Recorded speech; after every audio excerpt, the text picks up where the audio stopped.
Welcome to Acting for a Cause presents The Great Gatsby.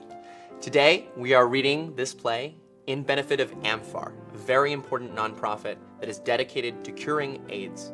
This reading would not have been possible without the support of people in the description of the video, and most importantly, Dolce & Gabbana, which sponsored us by providing outfits for the reading, as well as donating to the charity. Thank you very much.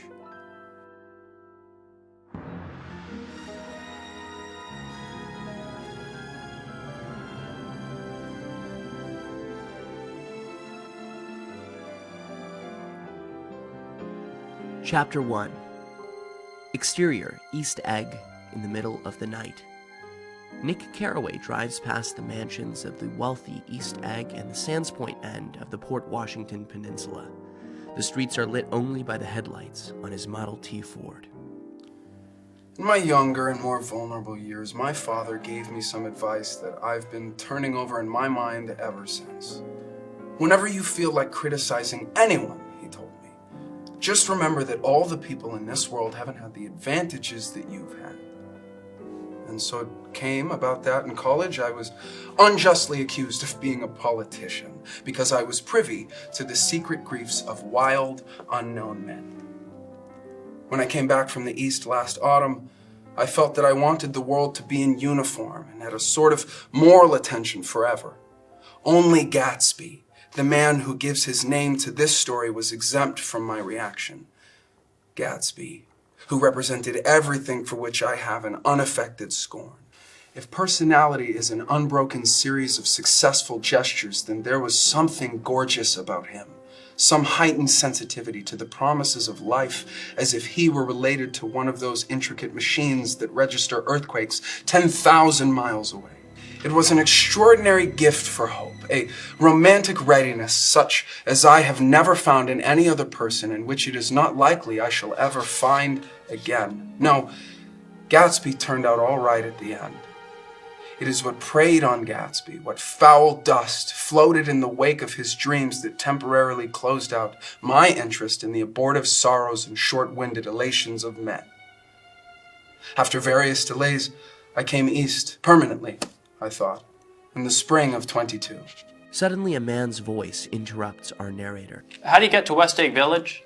I lived at West Egg, the less fashionable of the two unusual formations of land. Two enormous eggs, identical in contour, 20 miles from the city, jut out into the Long Island Sound.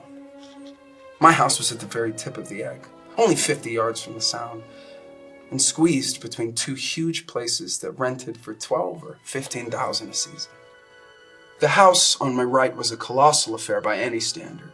It was a factual imitation of some Hotel de Ville in Normandy, with a tower on one side and a marble swimming pool, and more than 40 acres of lawn and garden. It was Gatsby's mansion.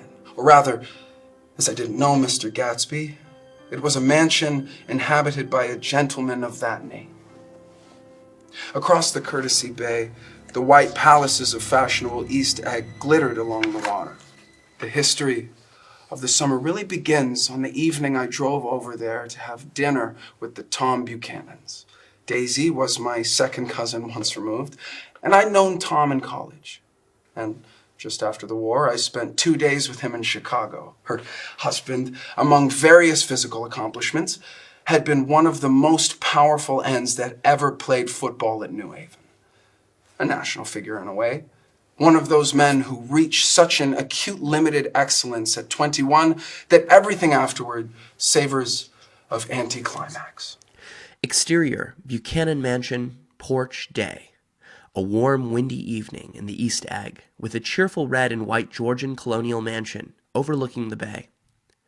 Tom and I were in the same senior society, and while we were never intimate, I always had the impression that he approved of me and wanted me to like him with some harsh, defiant wistfulness of his own. Shakespeare! Foot! I've got a nice place here. You do? It belonged to Domain, the oil man. We'll go inside. Interior, hallway into sunroom, day. A high hallway into a bright, rosy-colored space. A breeze blows through the room.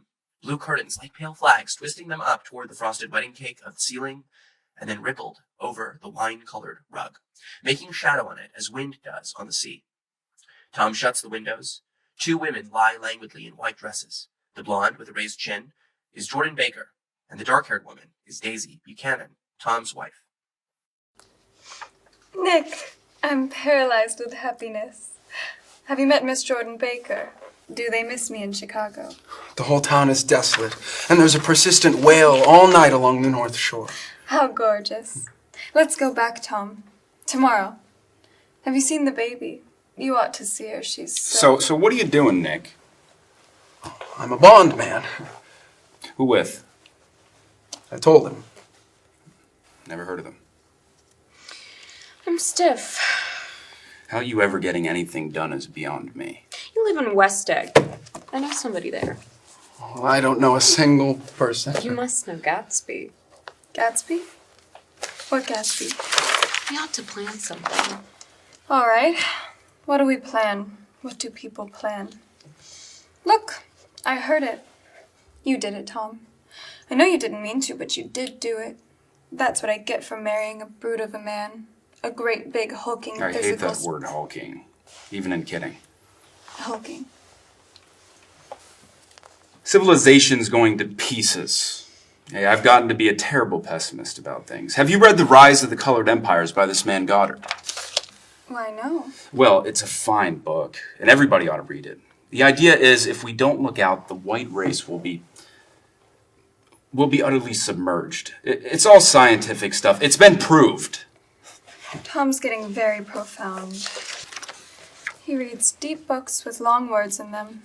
What was that word we... Well, these books are all very scientific. This fellow has worked out the whole thing. You see, it's up to us, who are the dominant race, to watch out, or these other races, they will have control of other things. Did you notice that the butler's nose is silver? That's because he used to have a silver service. Polishing morning till night affected his nose so badly, he finally had to give up his position and become a butler. It's a family secret. I love to see you at my table, Nick. You remind me of a rose. An absolute rose, doesn't he? An absolute rose. This was untrue. I'm not even faintly like a rose, but a stirring warmth flowed from her as if her heart was trying to come out to you, concealed in one of those breathless, thrilling words. A phone rings. Tom goes to answer it. This Mr. Gatsby you spoke of, he's my neighbor. Don't talk. I want to hear what happens. Is something happening? You mean to say you don't know? I thought everybody knew. I don't. Why, Tom has got some woman in New York. Got some woman. She might have the decency not to telephone him at dinner time, don't you think? If it's late enough after dinner, I want to take you down to the stables. The horses, needless to say, were not mentioned again. There's a shift in the environment. Nick looks out the window and sees the velvet dusk. We don't know each other very well, Nick, even if we are cousins. You didn't come to my wedding. I wasn't back from the war. That's true. Well, I've had a very bad time, Nick, and I'm pretty cynical about everything. It'll show you how I've gotten to feel about things. Well, our daughter was less than an hour old, and Tom was God knows where. I woke up out of the ether with an utterly abandoned feeling and asked the nurse right away if it was a boy or a girl. She told me it was a girl, and so I turned my head away and wept. All right, I said. I'm glad it's a girl, and I hope she'll be a fool. That's the best thing a girl can be in this world. A beautiful little fool. Looks like Tom and Jordan are enjoying the Saturday Evening Post. Jordan's going to play in the tournament over at Westchester. Oh, you're Jordan Baker, the golf champion. I've heard about you in sporting magazines. Good night. Wake me at 8, won't you? Good night, Mr. Carraway. See you anon. In fact, I think I'll arrange a marriage. Come over often, Nick, and I'll sort of fling you together. You know, lock you up accidentally in linen closets and push you out to sea in a boat and all that sort of a thing. Good night. I haven't heard a word. Well, I'd better head out too. Wait, I forgot to ask you something, and it's important. We heard you were engaged to a girl out west. That's right, we heard you were engaged. That's libel. I'm too poor. But we heard it. We heard it from 3 people, so it must be true. Of course I knew what they were referring to, but I wasn't even vaguely engaged. The fact that gossip had published the bans was one of the reasons I had come east. As I arrived home, I saw that I was not alone. 50 feet away, a figure had emerged from the shadow of my neighbor's mansion and was standing with his hands in his pockets, regarding the silver pepper of the stars. Something in the secure position of his feet upon the lawn suggested that it was Mr. Gatsby himself, come out to determine what share was his of our local heavens. I decided to call to him, but I didn't call to him, for he gave a sudden intimation that he was content to be alone. He stretched out his arms toward the dark water in a curious way, and as far as I was from him, I could have sworn he was trembling.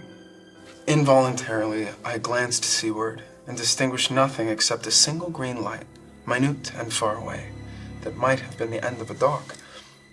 When I looked once more for Gatsby, he had vanished, and I was alone again in the unquiet darkness. Chapter 2. Exterior, in Tom's car. Valley of Ashes, daytime.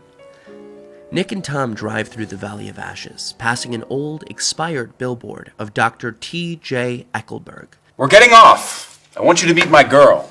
Exterior, George's garage, daytime. The car screeches to a halt before a sign that reads, Repairs, George B. Wilson. Cars bought and sold. Hello, Wilson, old man. How's business? I can't complain. When are you going to sell me that car? Next week. I've got my man working on it now. Works pretty slow, doesn't she? No, he doesn't. And if you feel that way about it, maybe I'd better sell it to somewhere else after all. I don't mean that. I just meant... A woman, faintly stout, carries herself sensuously into the room. Get some chairs, why don't you, so somebody can sit down. Oh, sure. I want to see you. Get on the next train. All right. I'll meet you by the newsstand on the lower level. Just as George Wilson emerges with 2 chairs from his office door, Tom and Nick are already headed out. Exterior, Wilson's garage. Tom and Nick walk back to the white coupe. Terrible place, isn't it? Yeah, just awful. It does her good to get away. Doesn't her husband object? Wilson. He thinks she goes to see her sister in New York. You know, he's so dumb he doesn't know he's alive. So Tom Buchanan and his girl and I went up together to New York. Or not quite together, for Mrs. Wilson sat discreetly in another car. We soon slid out from the mass of the station into the glowing sunshine. I want to get one of those dogs. I want to get one for the apartment. They're nice to have, a dog. How much is it? That dog? $10. Is it a boy or a girl? That dog? That dog's a boy. It's a bitch. Here's your money. Go and buy 10 more dogs with it. Hold on. I have to leave you here. No, you don't. Myrtle will be hurt if you don't come up to the apartment. Won't you, Myrtle? Come on. I'll telephone my sister Catherine. She's said to be very beautiful by people who would not know. Well, I'd like to, but... Interior, Tom and Myrtle's apartment. The apartment was on the top floor. A small living room, a small dining room, a small bedroom, and a bath. The living room was crowded to the doors. Tom brought out a bottle of whiskey from a locked bureau door. Now, I have been drunk just twice in my life, and the second time was that afternoon. So everything that happened has a dim, hazy cast over it. Sitting on Tom's lap, Myrtle called up several people on the telephone. After the first drink, Mrs. Wilson and I called each other by our first names, and company commenced to arrive at the apartment door. Myrtle's sister Catherine was a slender, worldly girl of about 30, with a solid, sticky bob of red hair and a complexion powdered milky white. She looked around so possessively at the furniture that I wondered if she lived here. Do I live here? I live with a girlfriend at a hotel. Mr. McKee was a pale, feminine man from the flat below. He had just shaved, for there was a white spot of lather on his cheekbone. The esteemed Mr. Buchanan. And you must be Nick Carraway, the bondsman. I used to be a bondsman, but now I'm in the artistic game. His wife was shrill, languid, handsome, and horrible. My husband has photographed me 127 times since we have been married. Oh, I like your dress. I think it's adorable. Oh, it's just a crazy old thing. I just slip it on sometimes when I don't care what I look like. Oh, but it looks wonderful on you, if you know what I mean. If Chester could only get you in that pose, I think he could make something of it. I would change the light. Oh, no, I wouldn't be changing the light. I think it's... Shh! You McKees have something to drink. Do you live down on Long Island too? I live at West Egg. Really? I was down there at a party about a month ago at a man named Gatsby's. Do you know him? I live next door to him. Well, they say he's a nephew or a cousin of Kaiser Wilhelm's. That's where all his money comes from. Really? I'm scared of him. I'd hate to have him get anything on me. Neither of them can stand the person they're married to. Can't stand them. What I say is, why go on living with them if they can't stand them? If I was them, I'd get a divorce and get married to each other right away. Doesn't she like Wilson either? I wish Wilson would get hit by some car. Myrtle really ought to get away from her husband. They've been living over that garage for 11 years. You see, it's really his wife that's keeping them apart. She's a Catholic, and they don't believe in divorce. Daisy was not a Catholic, and I was a little shocked at the elaborateness of the lie. It was 9 o'clock. Almost immediately afterward, I looked at my watch and found it was 10. And then midnight. You have no right to say her name! I do. I can say whatever I want. I've told you not to talk about her. Ever! Daisy, Daisy, Daisy. I'll say it whenever I want to. Daisy, Daisy. Tom punches Myrtle. Making a short, deft movement, Tom Buchanan broke her nose with his open hand. Bloody towels on the bathroom floor, a long broken wail of pain. The McKees and Catherine scolded and consoled. Then Mr. McKee turned and continued on out the door. Taking my hat from the chandelier, I followed him to the elevator. Come to lunch someday. Where? Anywhere. Before I knew it, I was standing beside his bed and he was sitting up between the sheets, clad in his underwear, with a great portfolio in his hands. Then, I was lying half asleep in the cold lower level of the Pennsylvania station, staring at the Morning Tribune and waiting for the 4 o'clock train. Chapter 3. Exterior, Gatsby's mansion. There was music from my neighbor's house through the summer nights. In his blue gardens, men and girls came and went like moths among the whisperings and the champagne and the stars. On weekends, his Rolls-Royce became an omnibus, bearing parties to and from the city between 9 in the morning and long past midnight. The cars from New York are parked 5 deep in the drive. The bar is in full swing, and floating rounds of cocktails permeate the garden outside until the air is alive with chatter and laughter and casual innuendo and introductions forgotten on the spot and enthusiastic meetings between women who never knew each other's names. The party has begun. I believe that on the first night I went to Gatsby's house, I was one of the few guests who had actually been invited. People were not invited. They went there. As soon as I arrived, I made an attempt to find my host, but the 2 or 3 people of whom I asked his whereabouts stared at me in such an amazed way and denied so vehemently any knowledge of his movements that I slunk off in the direction of the cocktail table.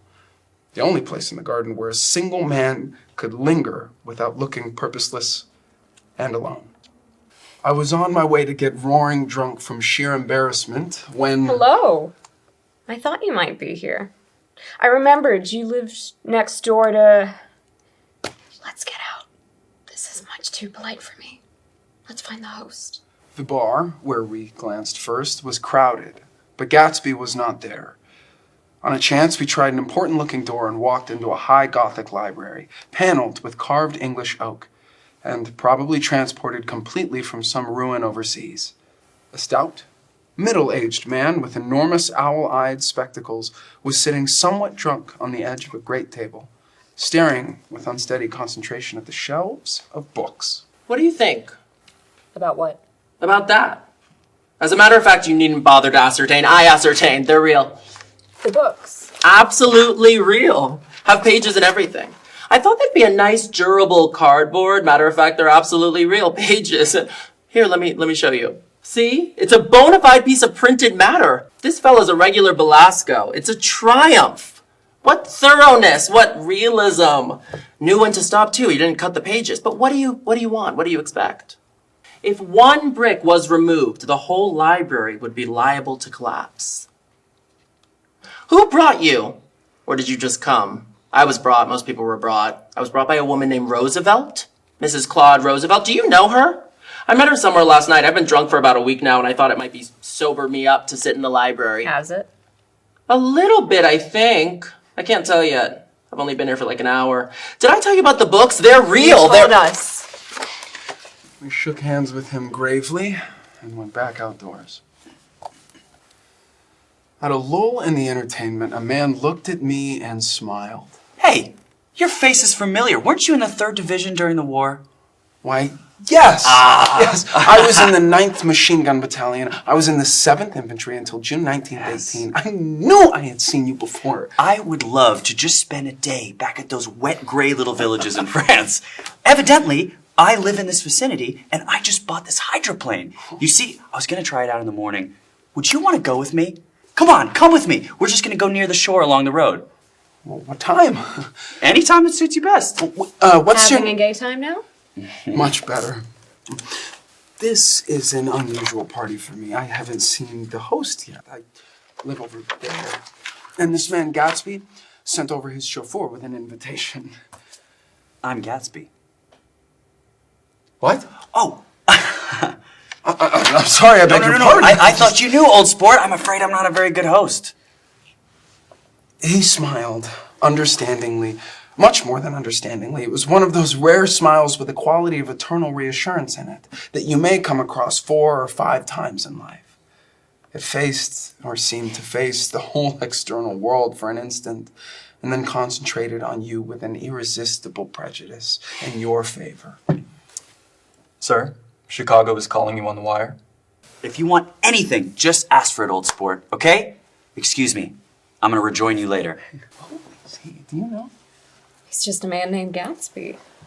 Yes, but where is he from, I mean? And what does he do? Oh, now you're started on the subject.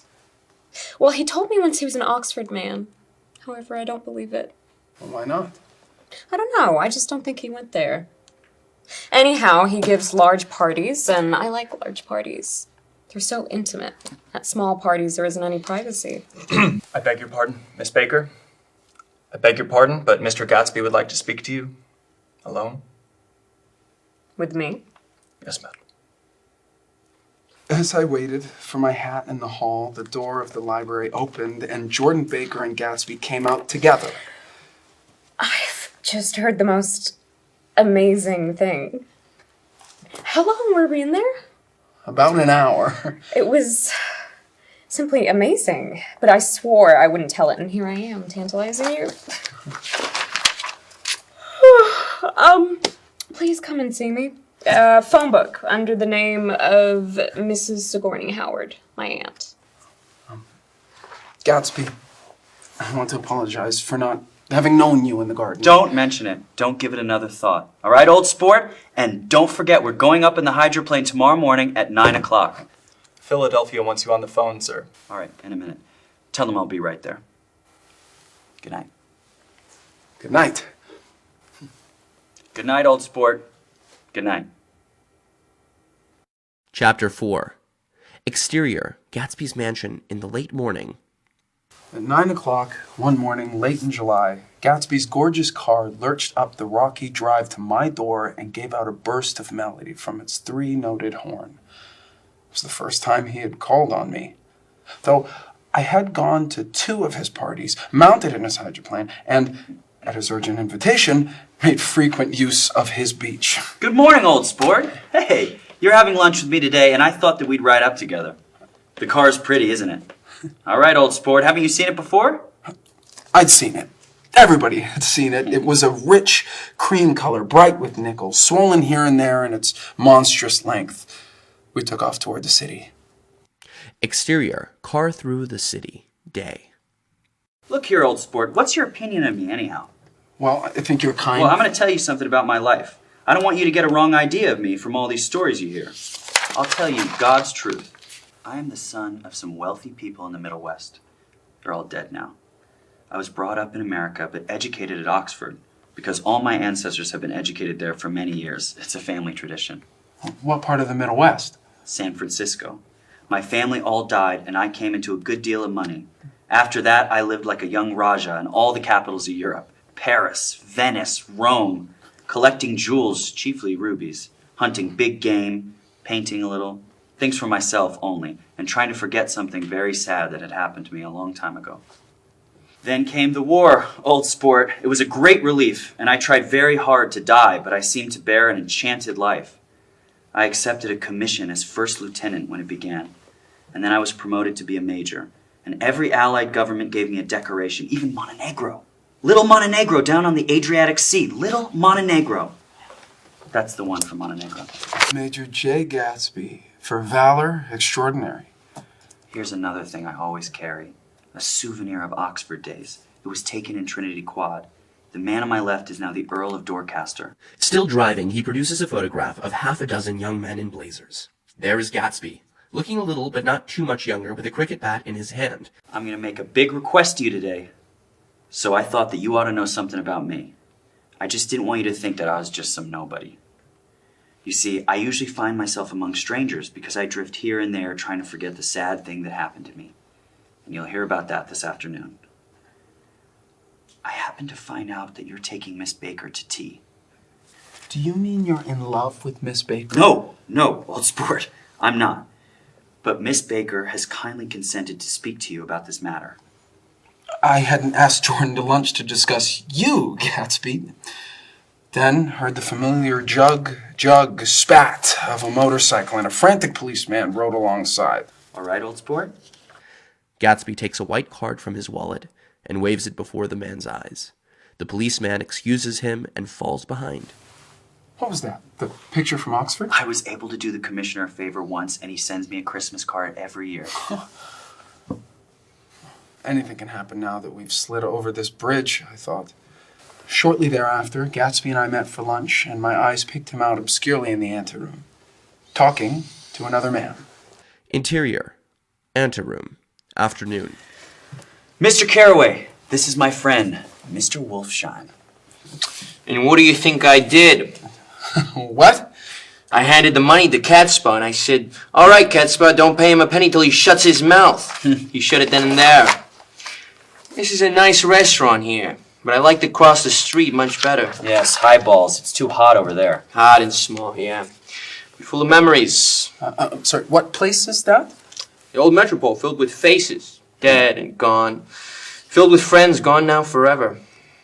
I can't forget so long as I live the night that they shot Rosie Rosenthal there. I understand you're looking for a business connection. Oh, no. This isn't the man. No? No. This is just a friend. I told you we'd talk about that some other time. Beg your pardon? I had a wrong man. Look here, old sport. I'm afraid I made you a little angry this morning in the car. I don't like mysteries, and I don't understand why you won't come out frankly and tell me what you want. Why has it all got to come through Miss Baker? It's nothing underhand. Miss Baker's a great sportswoman, you know, and she'd never do anything that wasn't all right. Suddenly, Gatsby looks at his watch, jumps up and hurries from the room, leaving Nick with Mr. Wolfsheim at the table. He has the telephone. Fine fellow, isn't he? Handsome. Handsome to look at. Perfect gentleman. He's an Oxford man. He went to Oxford College in England. You know Oxford College? I've heard of it. It's one of the most famous colleges in the world. Have you known Gatsby for a long time? Several years. Made the pleasure of his acquaintance just after the war. But I knew I had discovered a man of fine breeding after I talked with him an hour. I said to myself, there's the kind of man you'd like to take home and introduce to your mother and sister. I see you looking at my cuff buttons. Finest specimens of human molars. Well, that's a very interesting idea. Gatsby comes back to the table. I've enjoyed my lunch, and I'm going to run off from you two young men before I outstay my welcome. Well, don't hurry, Meyer. You're very polite. But I belong to another generation, and I won't impose myself on you any longer. Who is he, anyhow? An actor? No. A dentist? Meyer Wolfsheim? He's a gambler. He's the man who fixed the World Series back in 1919. Fixed the World He Series. just saw the opportunity. Why isn't he in jail? Well, they can't get him, old sport. He's a smart man. Suddenly, Tom Buchanan comes from across the restaurant and beelines to Nick. Where have you been? Daisy's furious because you haven't caught up. This is Mr. Gatsby, Mr. Buchanan.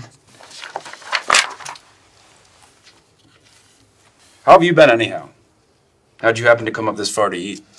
Well, I've been having lunch with Mr. Gatsby. Then I turned toward Mr. Gatsby, but he was no longer there. Interior, Plaza Hotel, day. One October day, 1917, I was walking along from one place to another, half on the sidewalks and half on the lawns. The largest of the banners and the largest of the lawns belonged to Daisy Faye's house. She was just 18. 2 years older than me, and by far the most popular of all the young girls in Louisville. She dressed in white, and she had a little white roadster. And all day long, the telephone rang in her house, and excited young officers from Camp Taylor demanded the privilege of monopolizing her that night. When I came opposite her house that morning, her white roadster was beside the curb, and she was sitting in it with a lieutenant I'd never seen before. They were so engrossed in each other that she didn't see me until I was 5 feet away. "Hello, Jordan," she called unexpectedly. "Please come here." I was flattered that she wanted to speak to me because of all the older girls I admired her the most. The officer looked at Daisy while she was speaking, in a way that every young girl wants to be looked at sometime. And because it seemed romantic to me, I've remembered the incident ever since. His name was Jay Gatsby. And I didn't lay eyes on him again for over 4 years. Even after I'd met him on Long Island, I didn't realize it was the same man. Wild rumors were circulating about her, how her mother had found her packing her bag one winter night to go to New York and say goodbye to a soldier who was going overseas. She was effectually prevented, but she wasn't on speaking terms with her family for several weeks. After that, she didn't play around with soldiers anymore. She had a debut after the armistice, and in February she was presumably engaged to a man from New Orleans. In June, she married Tom Buchanan of Chicago, with more pomp and circumstance than Louisville had ever knew before. The day before the wedding, he gave her a string of pearls valued at $350,000. I was bridesmaid, and I came into her room half an hour before the bridal dinner, and I found her lying on her bed, as lovely as the June night in her flowered dress, and as drunk as a monkey. She had a bottle of Sauterne in one hand and a letter in the other. She reached with her into the wastepaper basket she had with her on the bed, and she pulled out a string of pearls. "Take them downstairs and give them back to whoever they belong to. Tell them all Daisy's changed her mind. Say Daisy's changed her mind." She began to cry. She cried and cried. I rushed out, and I found her mother's maid, and we locked the door, and we got her into a cold bath. She wouldn't let go of the letter.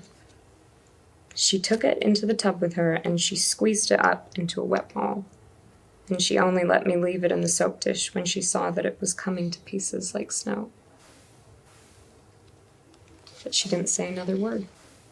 Next day, at 5 o'clock, she married Tom Buchanan, without so much as a shiver, and started off on a 3-month trip to the South Seas. I saw them in Santa Barbara when they came back, and I thought that I'd never seen a girl so mad about her husband. If he left the room for a minute, she'd look around uneasily and say, "Where's Tom gone?" And she'd wear the most abstracted expression, until she saw him coming in the door. She used to sit on the sand with his head in her lap by the hour, rubbing her fingers over his eyes and looking at him with unfathomable delight. It was touching to see them together. It made you laugh in a hushed, fascinated way. That was in August. A week after I left Santa Barbara, Tom ran into a wagon on the Ventura Road one night, and he ripped a front wheel off his car. The girl who was with him got into the papers too because her arm was broken.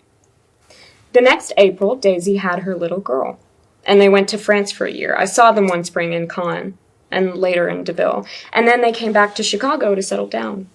Daisy was popular in Chicago, as you know. They moved with a fast crowd, all of them young and rich and wild, but she came out with an absolutely perfect reputation. Perhaps because she doesn't drink.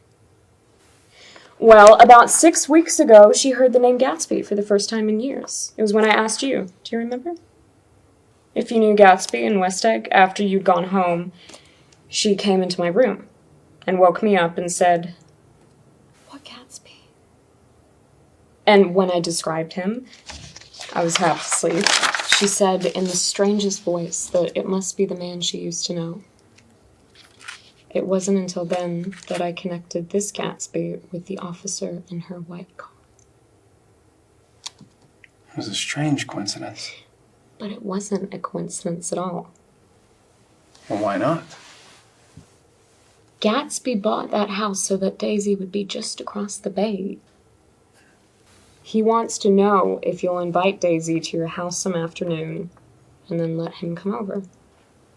The modesty of that demand leaves me shaken. He had waited 5 years and bought a mansion where he dispensed starlight to casual moths so that he could come over some afternoon to a stranger's garden. Did I have to know all this before he could ask such a little thing? He's afraid. He's waited so long, he thought you might be offended. You see, he's a regular tough underneath it all. Why didn't he ask you to arrange a meeting? Well, he wants her to see his house, and your house is right next door. I think he half expected her to wander into one of his parties some night, but she never did. Then he began asking people casually if they knew her, and I was the first one he found. When I said you were a particular friend of Tom's, he started to abandon the whole idea. He doesn't know very much about Tom, though he says he's read the Chicago paper for years just on the chance of catching a glimpse of Daisy's name. There are only the pursued, the pursuing, the busy, and the tired. And Daisy ought to have something in her life. Does she want to see Gatsby? Just not to know about it. Gatsby doesn't want her to know. You're just supposed to invite her to tea. They pass through a patch of dark trees into a pale light and share a kiss. Chapter 5. Exterior, West Egg, at night. Nick arrives back home in a taxi. When I came home to West Egg that night, I was afraid for a moment that my house was on fire. 2 o'clock, and the whole corner of the peninsula was blazing with light. Turning a corner, I saw that it was Gatsby's house, lit from tower to cellar. Nick's taxi groans away. Gatsby walks toward Nick across his lawn. Your place looks like the World's Fair. Does it? I've been glancing into some of the rooms. Let's go to Coney Island, old sport. In my car. It's too late. Well, suppose we take a plunge in the swimming pool. I haven't made use of it all summer. I've got to go to bed. All right. Gatsby waits, looking at Nick with suppressed eagerness. I talked with Miss Baker. I'm going to call up Daisy tomorrow and invite her over here to tea. Oh, that's all right. I don't want to put you into any trouble. What day would suit you? What day would suit you? I don't want to put you into any trouble, you see. No, how about the day after tomorrow? I want to get the grass cut. I suspected that he meant my grass. There's another little thing. Would you rather put it off for a few days? No, it's not about that. At least, why, look here, old sport. You don't make much money, do you? Not very much. Okay, so I thought you didn't. If you'll pardon me, you see, I carry on a little business on the side, a sort of sideline, you understand? And I thought that if you don't make very much, you're selling bonds. Aren't you, old sport? I'm trying to. Okay, well, this would interest you. It wouldn't take up much of your time, and you might pick up a nice bit of money. It happens to be a rather confidential sort of thing. I realize now that under different circumstances, that conversation might have been one of the crises of my life. But because the offer was obviously and tactlessly for a service to be rendered, I had no choice except to cut him off there. I've got my hands full. I'm much obliged, but I couldn't take on. You wouldn't have to do any business with Wilshire. Evidently, he thought that I was shying away from the connection mentioned at lunch. But I assured him he was wrong. Gatsby waits a moment longer, then goes unwillingly home. Exterior, Buchanan Mansion, morning. I called up Daisy from the office next morning and invited her to come to tea. Don't bring Tom. What? Don't bring Tom. Who is Tom? The day agreed upon was pouring rain. At 11 o'clock, a man in a raincoat dragging a lawnmower tapped at my front door and said that Mr. Gatsby had sent him over to cut my grass. An hour later, the front door opened nervously, and Gatsby in a white flannel suit, silver shirt, and gold-colored tie hurried in. He was pale, and there were dark signs of sleeplessness between his eyes. Is everything all right? The grass looks fine, if that's what you mean. What grass? Oh, right, the grass in the yard. It looks very good.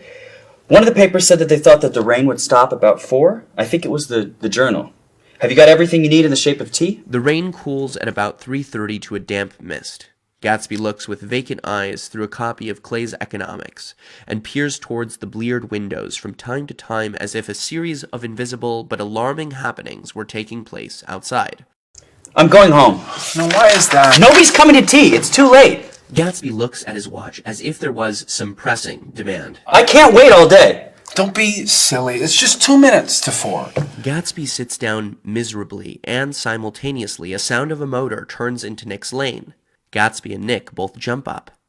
Nick walks out onto the yard. Under the dripping bare lilac trees, a large, open car comes up to the drive and stops. Daisy's face tips sideways beneath a 3-cornered lavender hat and looks out at Nick with a bright, ecstatic smile. Is this absolutely where you live, my dearest one? We went in. To my overwhelming surprise, the living room was deserted. Well, that's funny. What's funny? She turned her head as there was a light, dignified knocking at the front door. I went out and opened it. Gatsby, pale as death, with his hands plunged like weights in his coat pocket. For half a minute there isn't a sound. Then, from the living room, a sort of choking murmur and part of a laugh, followed by... I certainly am awfully glad to see you again. We've met before. We haven't met for many years. 5 years. Next November. I've got to grab something. Where are you going? I'll be back. I've got to speak to you about something before you go. Gatsby follows Nick wildly into the kitchen and closes the door. God! What is the matter? This is a terrible mistake. This is a terrible, terrible mistake. Hey, you're just embarrassed, that's all. Daisy's embarrassed, too. She's embarrassed? Just as much as you are. Don't talk so loud. You're acting like a little boy. Not only that, but you're rude. Daisy is sitting in there, alone. He opens the door cautiously and walks back into the other room. I walked out the back way. Once more, it was pouring, and my irregular lawn, well shaved by Gatsby's gardener, abounded in small, muddy swamps and prehistoric marshes. There was nothing to look at from under the tree except Gatsby's enormous house, so I stared at it, like Kant at his church steeple, for half an hour.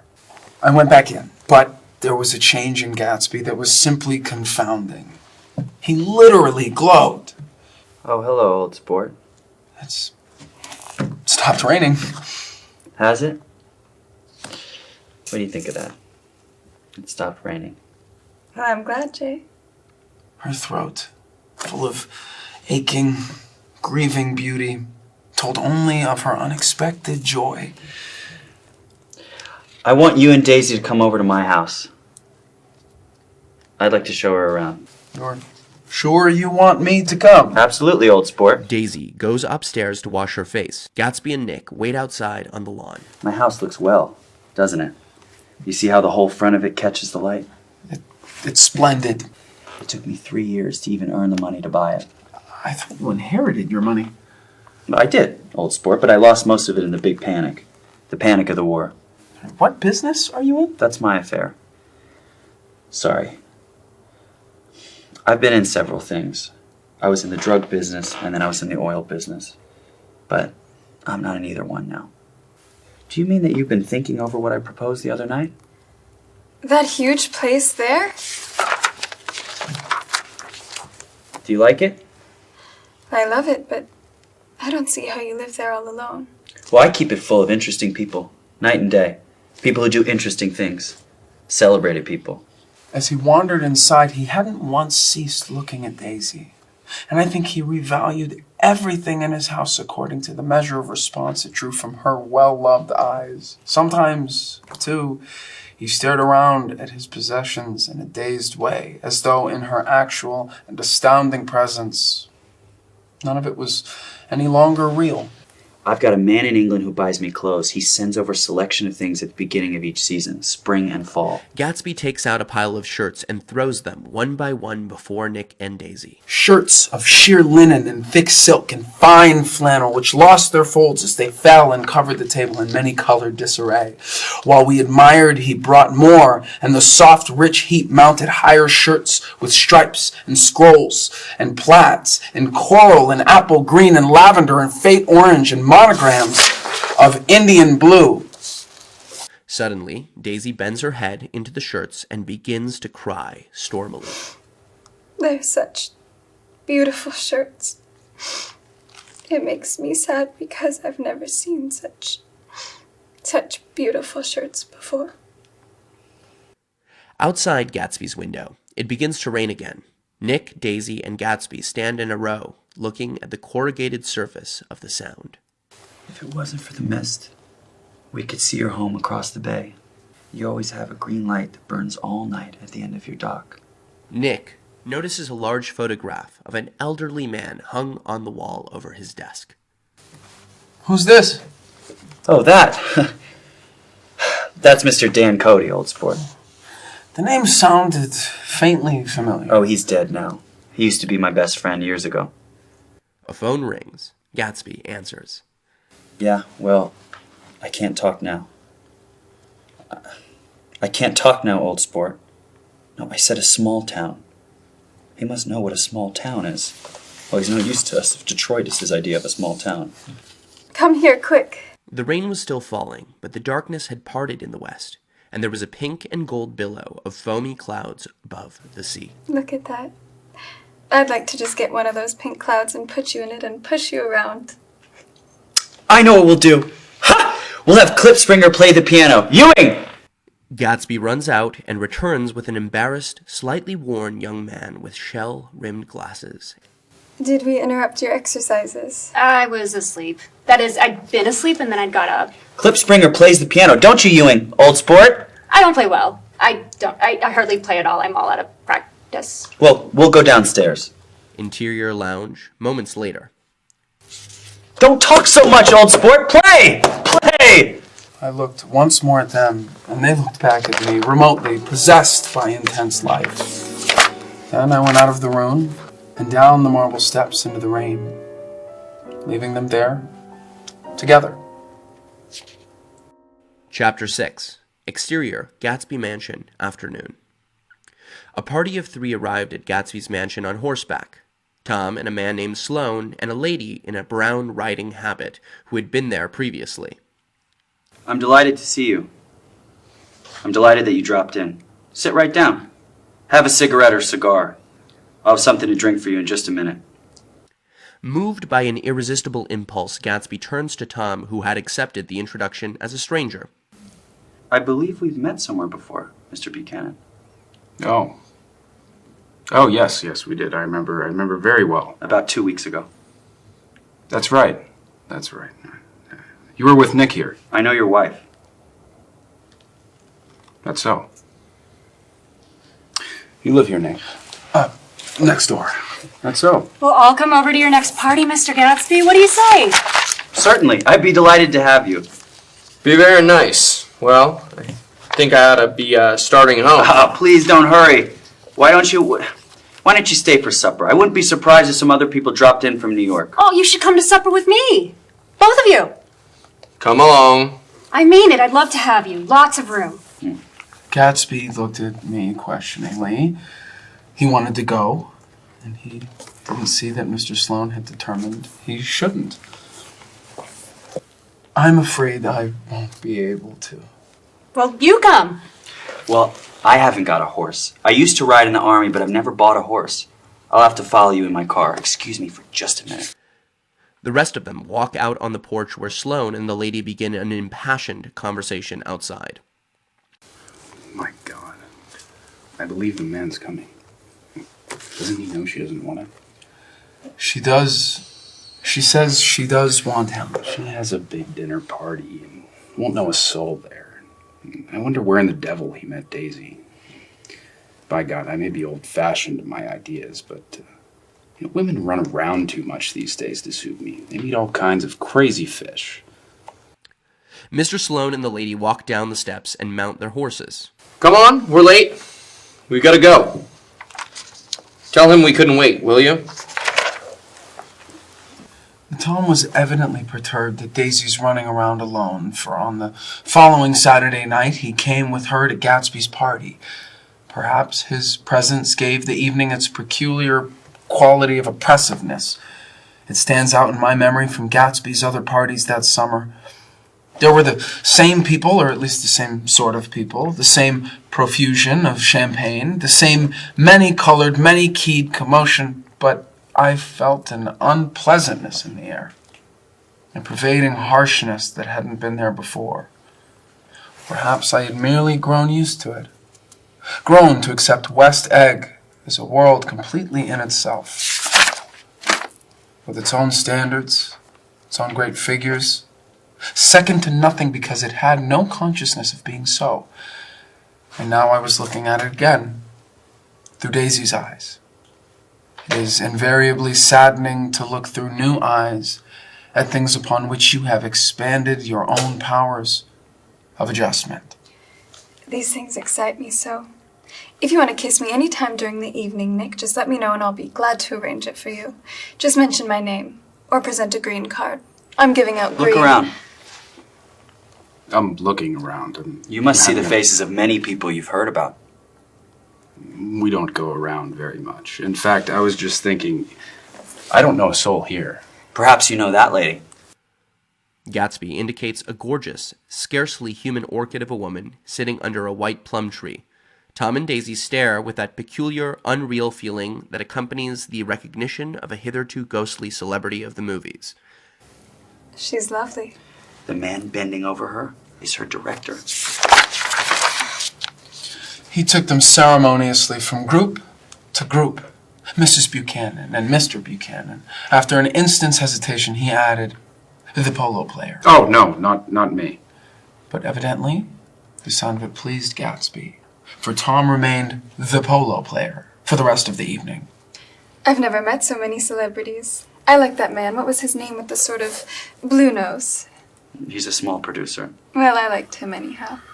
I'd rather not be the player. I'd rather look at all the famous people in oblivion. Daisy and Gatsby danced. I remember being surprised by his graceful conservative foxtrot. I had never seen him dance before. Then they sauntered over to my house and sat on the steps for half an hour, while at her request, I remained watchfully in the garden.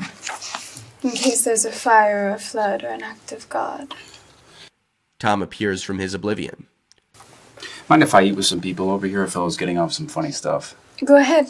And if you want to take down any addresses, here's my little gold pencil. She looked around after a moment and told me the girl was common, but pretty. And I knew that except for the half hour she'd been alone with Gatsby, she was not having a good time. Daisy watches the moving picture director and his star. I like her. I think she's lovely.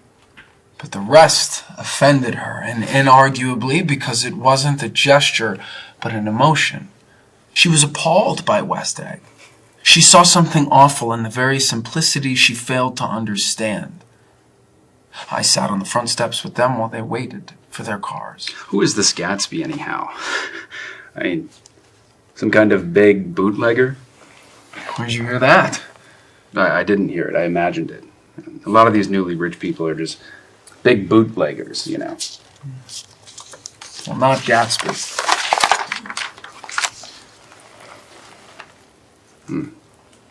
Well, he certainly must have strained himself to get this menagerie together. At least they're more investing than the people we know. You didn't look so interested. Well, I was.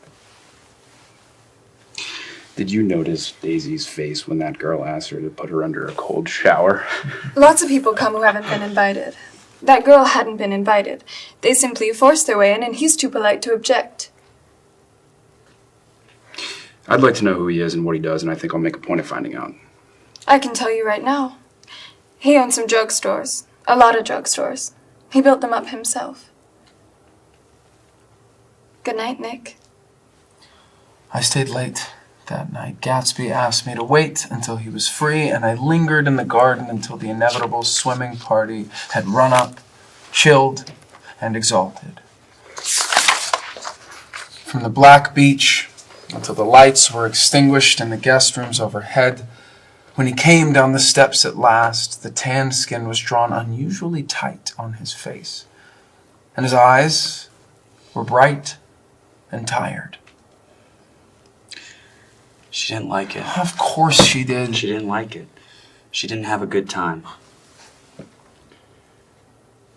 I feel far away from her. It's hard to make her understand. You mean about the dance? The dance. Old sport, the dance is unimportant. He wanted nothing less of Daisy than that she should go to Tom and say, I never loved you. She doesn't understand.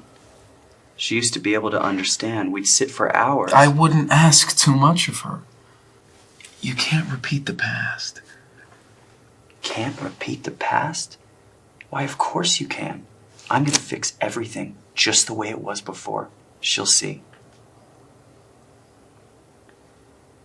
One autumn night, 5 years before, we had been walking down the streets, and the leaves were falling, and we came to a place where there were no trees, and the sidewalk was white with moonlight. And we stopped here, and we turned towards each other. Now, it was a cool night with that mysterious excitement in it which comes at the 2 changes of the year. The quiet lights in the houses were humming out into the darkness, and there was a stir and bustle among the stars.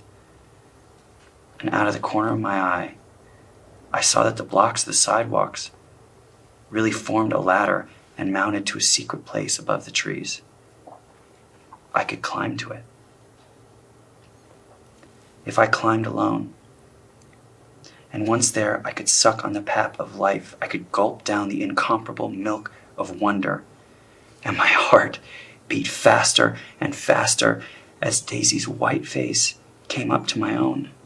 And I knew that when I kissed this girl and forever wed my unutterable visions to her perishable breath, my mind would never romp again like the mind of God. So I waited. I listened for a moment longer to the tuning fork that had been struck upon a star. And then I kissed her. And at my lips' touch, she blossomed for me like a flower. And the incarnation was complete. Through all he said, even through his appalling sentimentality, I was reminded of something. An elusive rhythm, a fragment of lost words that I had heard somewhere a long time ago. For a moment, a phrase tried to take shape in my mouth, and my lips parted like a dumb man's, as though there was more struggling upon them than a wisp of startled air. But they made no sound, and what I had almost remembered was uncommunicable forever. Chapter 7. Exterior, Gatsby's mansion during the day. It's the next day, and Nick rings the doorbell. A butler answers Gatsby's door. Is Mr. Gatsby sick? No. Sir. I hadn't seen him around, and I was rather worried. Tell him Mr. Carraway came over. Who? Carraway. Carraway. All right, I'll tell him. A man informed me that Gatsby had dismissed every servant in his house a week ago and replaced them with half a dozen others. The next day, Gatsby called me on the phone. Interior, Nick's home, during the day. Going away? No, old sport. I heard you fired all your servants. I wanted somebody who wouldn't gossip. Daisy comes over quite often. In the afternoons. So the whole caravansary had fallen in like a card house at the disapproval in her eyes. There's some people Wolfsheim wanted to do something for. They're all brothers and sisters. They used to run a small hotel. I see. I'm calling on Daisy's request. Would you come up to lunch at her house tomorrow? Miss Baker will be there. A half an hour later, Daisy herself telephoned and seemed relieved to find that I was coming. Interior, Buchanan house, during the day. The next day was broiling, almost the last, certainly the warmest of the summer. Through the hall of the Buchanan's house blew a faint wind, carrying the sound of the telephone bell out to Gatsby and me as we waited at the door. The room, shadowed well with awnings, was dark and cool. Daisy and Jordan lay upon an enormous couch like silver idols, weighing down their own white dresses against the singing breeze of the fans. We can't move.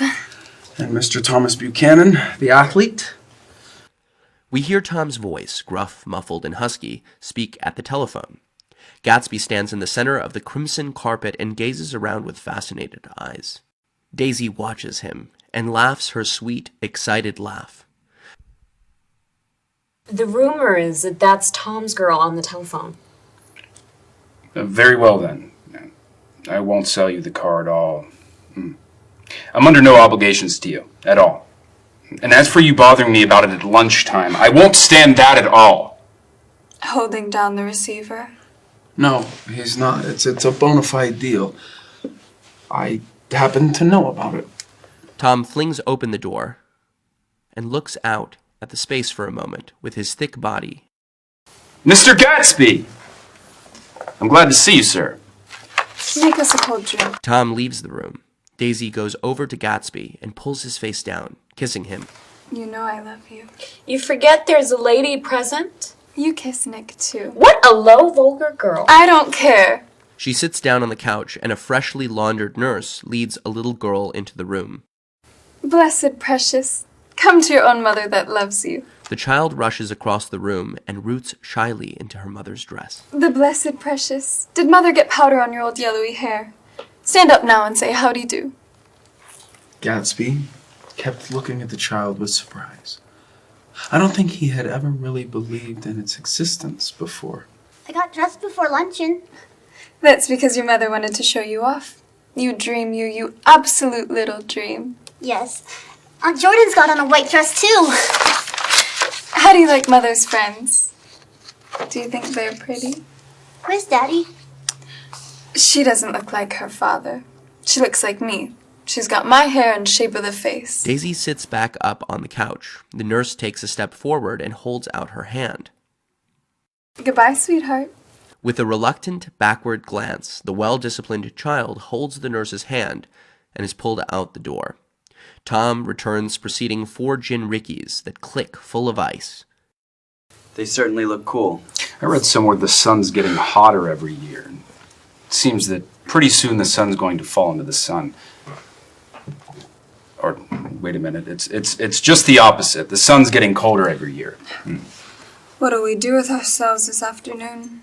And the day after that, and the next 30 years? Oh, don't be morbid. Life starts all over again when it gets crisp in the fall. But it's so hot and everything's so confused. Let's all go to town. I've heard of making a garage out of a stable, but I'm the first man who ever made a stable out of a garage. Who wants to go to town? Ah, you look so cool. Their eyes meet, and they stare together at each other, alone in space. You always look so cool. I love you. Tom Buchanan saw. He was astounded. His mouth opened a little, and he looked at Gatsby and then back at Daisy as if he had just recognized her as someone he knew a long time ago. He gets up. His eyes flash between Gatsby and his wife. No one moves. All right, I'm perfectly willing to go to town. Come on, we're all going to town. Come on, what's the matter anyhow? If we're going to town, let's start. Are we just going to go? Like this? Aren't we going to let anyone smoke a cigarette first? Everybody smoked all through lunch. Oh, let's have fun. It's too hot to fuss. Have it your way. Come on, Jordan. I don't see the idea of going to town. Women get these notions in their head. Shall we get anything to drink? Whiskey. I'll get some whiskey. I can't say anything in this household, sport. She's got an indiscreet voice. It's Her full voice of... is full of money. That was it. I'd never understood before. It was full of money. That was the inexhaustible charm that rose and fell in it, the jingle of it, the cymbal song of it. High, in a white palace, the king's daughter, the golden girl. Tom comes out of the house wrapping a cork bottle in a towel, followed by Daisy and Jordan wearing some tight hats of metallic cloths and carrying light capes over their arms. Shall we all go in my car? I ought to have left it in the shade. Is it standard shift? Yes. Well, you take my coupe and let me drive your car to town. I don't think there's much gas. Plenty of gas. And if it runs out, I can stop at a drugstore. You can buy anything at a drugstore nowadays.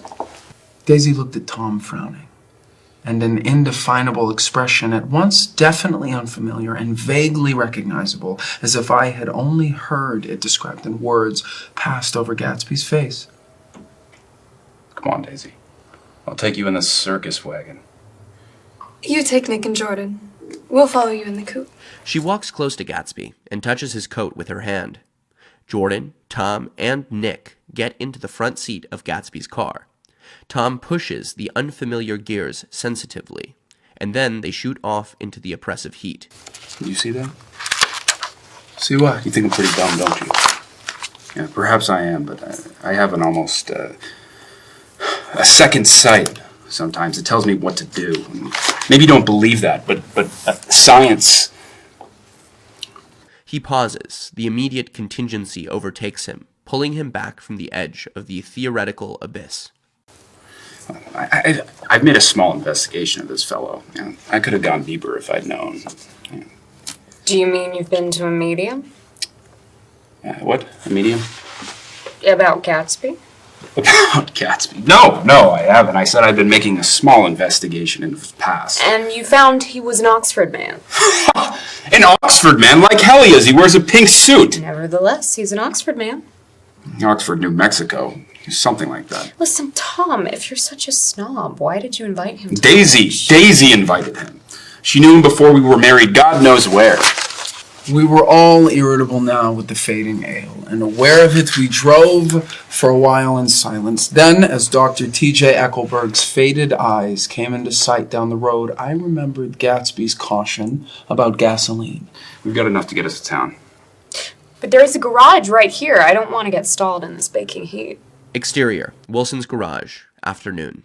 Tom throws on both brakes impatiently, and they slide to an abrupt, dusty stop under Wilson's sign. After a moment, Wilson emerges from the interior of his establishment and gazes hollow-eyed at the car. Let's have some gas. What do you think we stopped for? To admire the view? I'm sick. What's the matter? I'm all run down.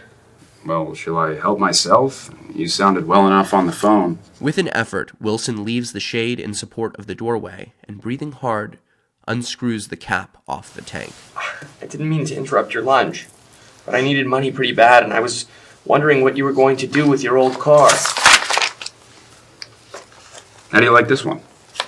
I bought it last week. It's a nice yellow one. Yeah, you like to buy it? Big chance, no. But I could make some money on the other. What do you want money for all of a sudden? I've been here too long.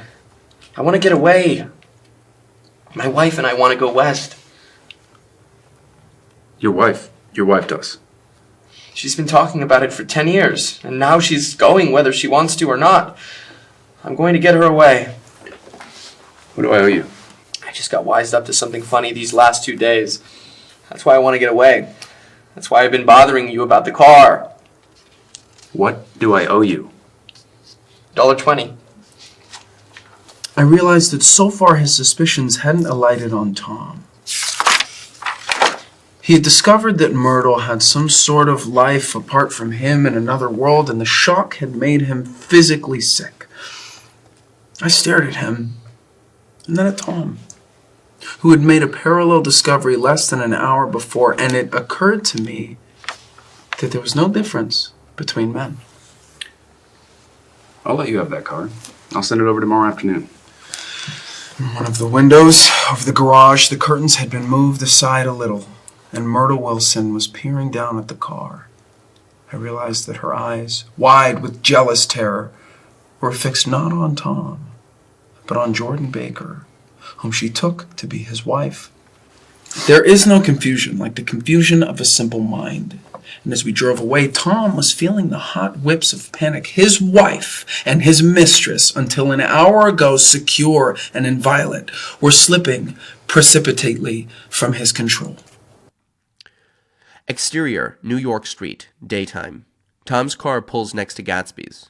Where are we going? How about the movies? It's so hot. You go. We'll ride around and meet you after. We'll meet on some corner. I'll be the man smoking 2 cigarettes. I can't argue about it here. You follow me to the south side of Central Park in front of the plaza.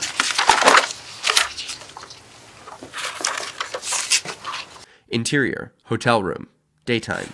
The prolonged and tumultuous argument that ended by herding us into that room eludes me, though I have a sharp physical memory that, in the course of it, my underwear kept climbing like a damp snake around my legs, and intermittent beads of sweat raced cool across my back. The room is large and stifling. Daisy goes to the mirror and stands with her back to Nick, Tom, Gatsby, and Jordan, fixing her hair. It's a swell suite. Open another window. There aren't any more. Well, we'd better telephone for an axe. Now, the thing to do is to forget about the heat. You make it 10 times worse by crabbing about it. He unrolls the bottle of whiskey from the towel and puts it on the table. Why not let her alone, old sport? You're the one that wanted to come to town.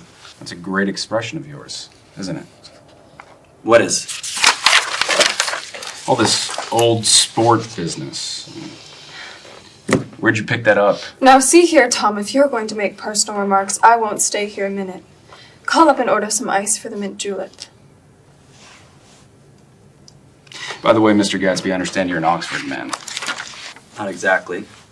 Oh, yes, I understand you went to Oxford. Yes, I went there. You must have gone there about the same time Bill Lixie went to New Haven. I told you I went there. I heard you. I'd like to know when. It was in 1919. I only stayed 5 months. That's why I can't really call myself an Oxford man. Tom glanced around to see if we mirrored his unbelief.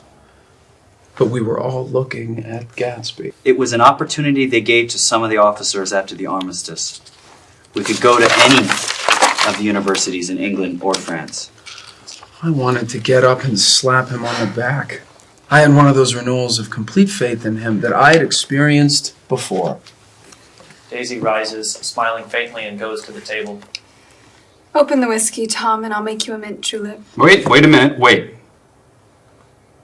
I want to ask Mr. Gatsby one more question. Go on. What kind of row are you trying to cause in my house anyhow? They were out in the open at last, and Gatsby was content. He isn't causing a row, you're causing a row.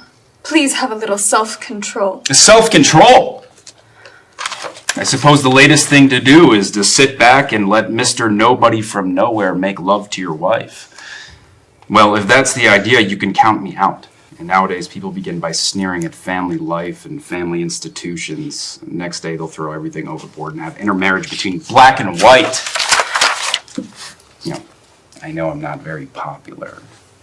I don't give big parties.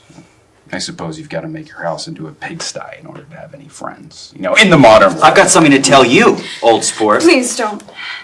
Please, let's all go home. Why don't we all go home? That's a good idea. Come on, Tom. Nobody wants a drink. I want to know what Mr. Gatsby has to tell Your wife doesn't love you. She never loved you. She loves me. You must be crazy! She never loved you. Do you hear? She only married you because I was poor and she was tired of waiting for me. It was a terrible mistake. But in her heart, she never loved anyone except for me. Sit down, Daisy. Daisy, what's been going on? I want to hear all I told you what's been going on. It's been going on for 5 years and you didn't know. You've been seeing this fellow for 5 years. Not seeing. No, we couldn't meet. But both of us, we loved each other all that time, old sport, and you didn't know. Oh, that's all. You are crazy! I can't speak about what happened 5 years ago because I didn't know Daisy then, and I'll be damned if I see how you got within a mile of her unless you brought the groceries to the back door. Yeah, but all the rest of that's a goddamn lie. Daisy loved me when she married me. She loves me now. No. And she does, though. She does. She does. The trouble is that sometimes she gets foolish ideas in her head and, she doesn't know what she's doing. And what's more, I love Daisy too. Once in a while I go off on a spree and make a fool of myself, but I always come back and in my heart, I love her all the time. You're revolting. Do you know why we left Chicago? I'm surprised they didn't treat you to the story of that little spree. Daisy, that's all over now. It doesn't matter anymore. Just tell him the truth. That you never loved him, and it's all wiped out forever. Why, how could I love him? Possibly. You never loved him. Her eyes fall on Jordan and Nick with a sort of appeal, as though she's now realized at last what she was doing, and as though she had never all along intended on doing anything at all. But it was done now. It was too late. I never loved him. Not at Kahyun? No. Not that day I carried you down from the punch bowl to keep your shoes dry? Daisy. Please don't. There, Jay. Oh, you want too much. I love you now, isn't that enough? I can't help what's past. I did love him once, but I love you too. You loved me too. Even that's a lie! She didn't know you were alive! Why, there's things between Daisy and me that you'll never know. Things that neither of us will ever forget. I want to speak to Daisy alone. She's all excited now. Even alone, I can't say I never loved Tom. It wouldn't be true. Of course it wouldn't. As if it mattered to you. Of course it matters. I'm gonna take better care of you from now on. You don't understand! You're not going to take care of her anymore! Well, why's that? Daisy's leaving you! Nonsense. I am, though. She's not leaving me. Certainly not for a common swindler who had to steal the ring he put on her finger. I won't stand this, oh please, let's get out! Who are you, anyhow? You're one of that bunch that hangs around with Mayor Wolfshine. That much I happen to know. I made a little investigation into your affairs. I'll carry it out further tomorrow. You can suit yourself about that, old sport. I found out what your drugstores were. He and this Wolfshine bought up a lot of side street drugstores here in Chicago and sold grain alcohol over the counter. That's one of his little stunts. I picked him for a bootlegger the first time I saw him, and I wasn't far from wrong. I guess your friend Walter Chase wasn't too proud to come in on it. And you left him in the lurch. You left him in the lurch, didn't you? You let him go to jail for a month over in New Jersey. God, you ought to hear Walter on the subject He of came you. to us dead broke. He was very glad to pick up some money, old sport. Don't you call me old sport. Walter could have you up on the betting laws too, but Wolfshine scared him into shutting his mouth. That unfamiliar yet recognizable look was back again on Gatsby's face. That drugstore business was just small change, but you've got something on now that Walter's afraid to tell me about. Please, Tom, I can't stand this anymore. Her frightened eyes told whatever intentions, whatever courage she had had was definitely gone. You two start on home, Daisy, and Mr. Gatsby's car. Go on. He won't annoy you. He's not going to annoy you. I think he realizes that his presumptuous little flirtation is over. Daisy and Gatsby leave without a word, accidental, isolated like ghosts, even from our pity. Tom gets up and begins wrapping the unopened bottle of whiskey in the towel. Would you like any of this stuff? Jordan. Nick. Nick. What? You want any? No, I don't. I just remember that today is my birthday. They drive off into the cooling twilight. Tom drives in the car with Nick sitting in the passenger seat. Ahead of them is a line of 3 or 4 cars and a crowd. Wreck, that's good. Wilson will have a little business at last. He slows down, but still without any intention of stopping, until, as they come nearer, the hushed, intent faces of the people at the garage door make him automatically put on the brakes. We'll take a look. Just a look. Oh my God. What is that hollow, wailing sound from the garage? Oh, there's some bad trouble. He reaches up on tiptoes and peers over a circle of heads into the garage. Then he makes a harsh sound in his throat, and with a violent, thrusting movement of his powerful arms, pushes his way through. Myrtle Wilson's body, wrapped in a blanket, as though she suffered from a chill in the hot night, lays on a work table by the wall. Tom bends over it, motionless. Oh my God! Oh my God! Oh my God! Oh my God! Tom lifts his head with a jerk, and, after staring around the garage with his glazed eyes... What happened? Otto hit her, instantly killed. Instantly killed? She ran out in the road. Son of a bitch didn't even stop his car. There were 2 cars. One was coming, one was going, see? One was going each way. Well, she ran out, and the one that was coming from New York knocked her right into her, going 30 or 40 miles an hour. It was a yellow car, big yellow car. You don't have to tell me what kind of car it was. I know what kind of car it was. Tom walks quickly over to Wilson and seizes him by his arms. You've got to pull yourself together. Listen, I just got here a minute ago from New York. I was bringing you that coupe we've been talking about. That yellow car I was driving this afternoon wasn't mine. Do you hear? I haven't seen it all afternoon. Wait, what's all that? I'm a friend of his. He says he knows the car that did it. It was a yellow car. And what color's your car? It was a blue car, a coupe. We've come straight from New York. So. The policeman turns away, picking up Wilson like a doll. Tom carries him into the office, sits him down in a chair, and comes back. If somebody will come here and sit with him! 2 men standing close glance at each other and go unwillingly into the room. Let's get out. He pushes through the still gathering crowd, passing a hurried doctor. Tom drove slowly until we were beyond the bend. His foot came down hard and the coupe raced along through the night. In a little while, I heard a low, husky sob and saw that the tears were overflowing down his face. Goddamn coward. He didn't even stop his car. Exterior, Buchanan Mansion, night. The Buchanan's house floats toward Nick and Tom through the dark, rustling trees. Tom stops beside the porch and looks up at the second floor, where 2 windows bloomed with light among the vines. Daisy's home. I ought to have dropped you in West Egg, Nick.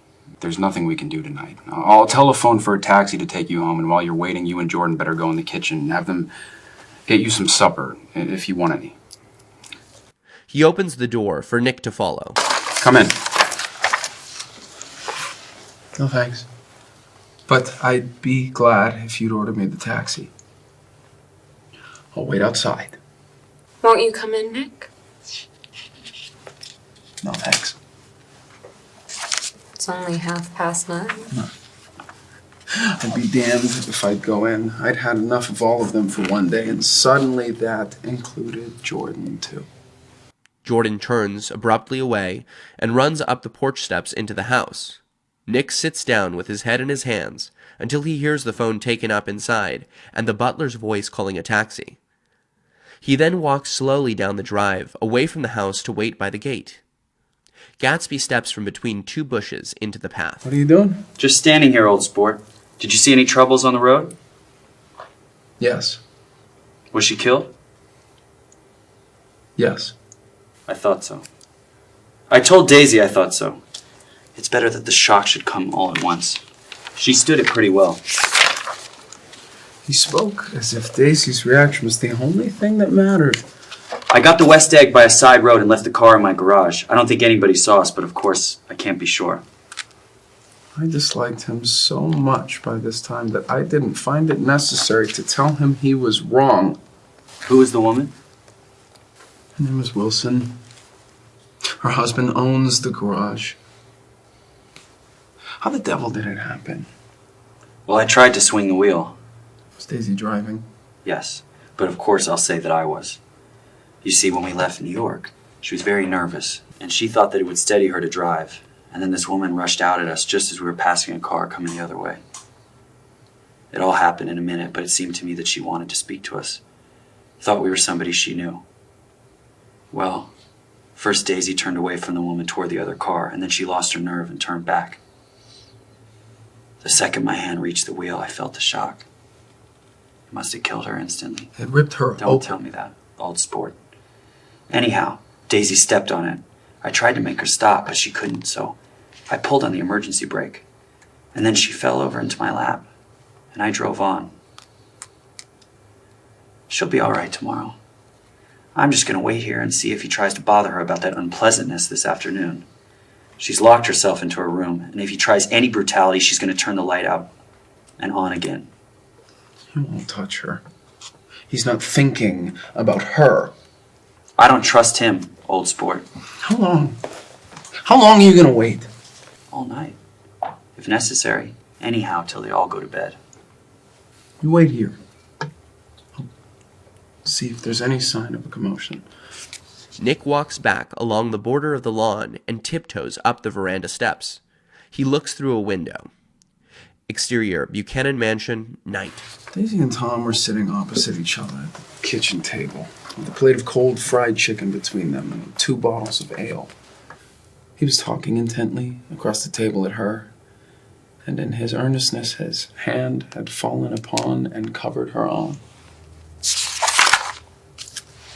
Once in a while, she looked up at him and nodded in agreement.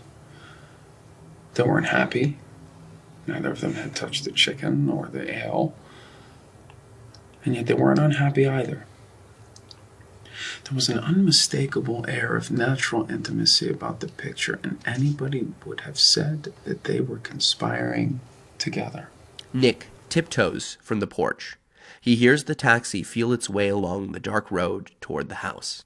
Exterior, driveway, Buchanan Mansion, at night. Gatsby waits where he had left him in the drive. Is it all quiet up there? Yes. It's all quiet. You better come home. Get some sleep. No. I want to wait here till Daisy goes to bed. Good night, old sport.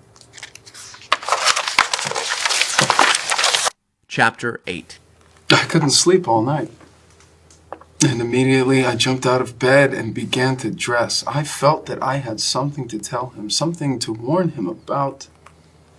And morning would be too late. Crossing his lawn, I saw that his front door was still open, and he was leaning against the table in the hall, heavy with dejection or sleep. Nothing happened. I waited. And about 4 o'clock, she came to the window and stood there for a minute. And then she turned out the light. You have to go away. It's pretty certain they'll trace your car. Go away now, old sport?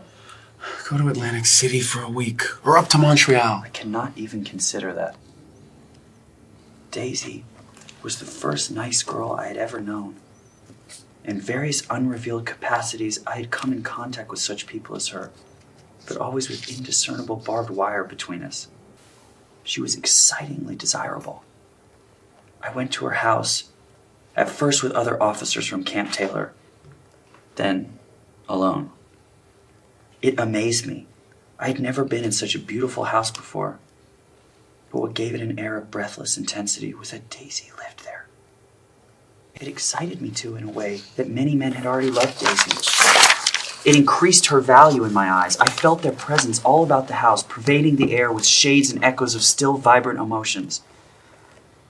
But I knew that I was in Daisy's house by a colossal accident, However glorious might be my future as Jay Gatsby, I was at present a penniless young man without a past, and at any moment the invisible cloak of my uniform might slip from my shoulders. So I made the most of his time. I took what I could get. Eventually, I took Daisy one still October night, and I took her because I had no real right to touch her hand. I'd deliberately given Daisy a sense of security. I let her believe that I was a person from much the same stratum as herself, that I was fully able to take care of her. And as a matter of fact, I had no such facilities. I had no comfortable family standing behind me. And he was liable at the whim of an impersonal government to be blown anywhere about the world. I knew that Daisy was extraordinary, but I didn't realize just how extraordinary a nice girl could be. She vanished into a rich house, into a rich, full life, leaving me nothing. And I felt married to her. That was all. And when we met again 2 days later, it was me who was breathless, who was somehow betrayed. Her porch was bright with the bought luxury of starshine, and as she turned towards me, I kissed her curious and lovely mouth.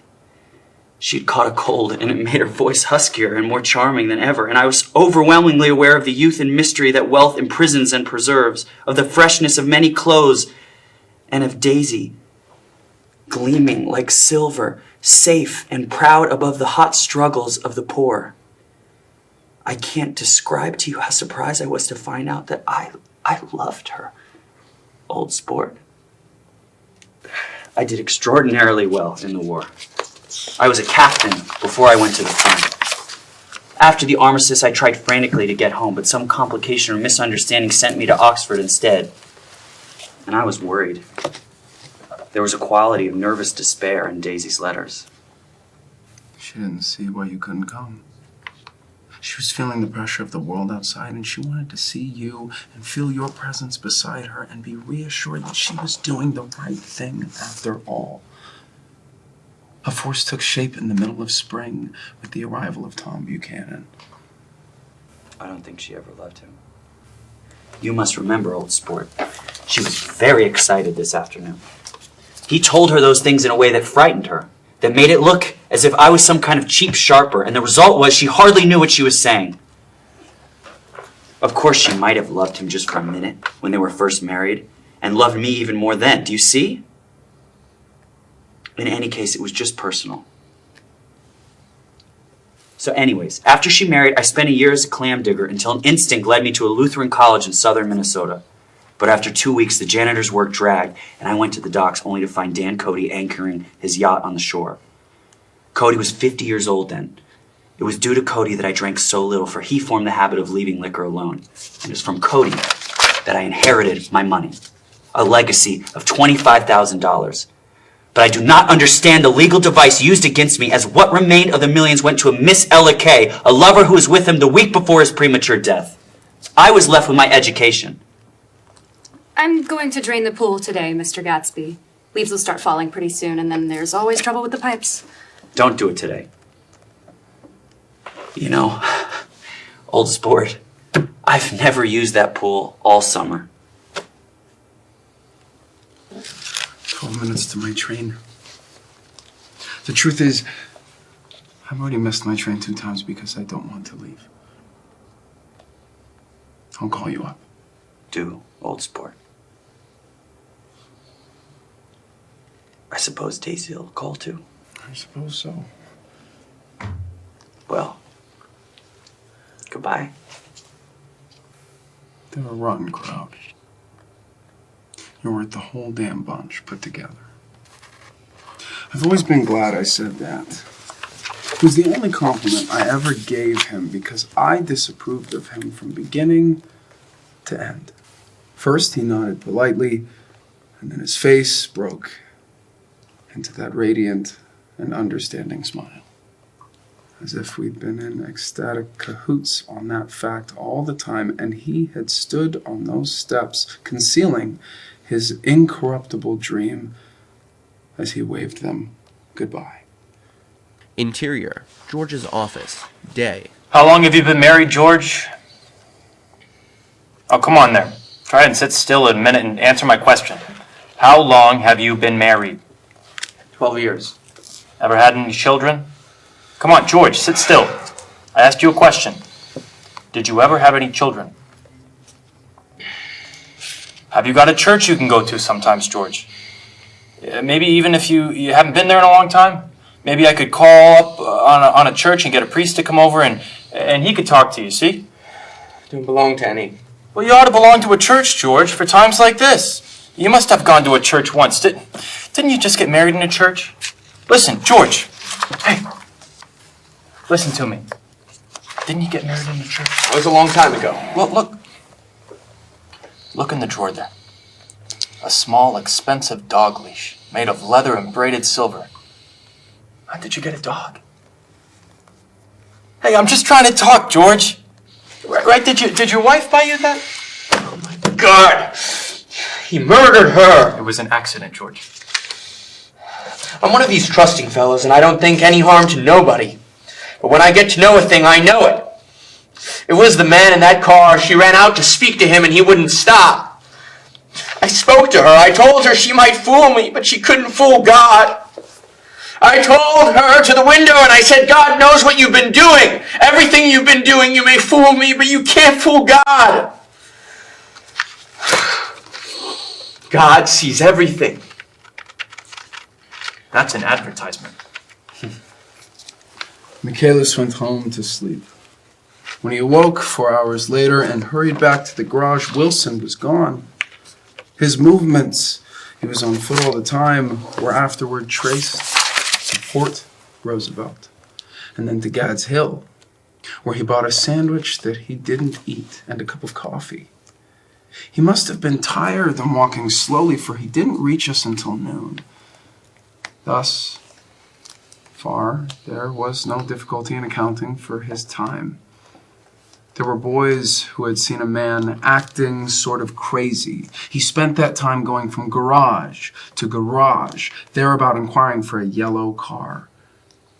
By 2:30, he was in West Egg, where he asked someone the way to Gatsby's house. So by that time, he knew Gatsby's name. At 2 o'clock, Gatsby put on his bathing suit and left word with the butler that if anyone phoned, word was to be brought to him at the pool. The chauffeur heard the shots. There was a faint, barely perceptible movement, a revolving thin red circle in the water.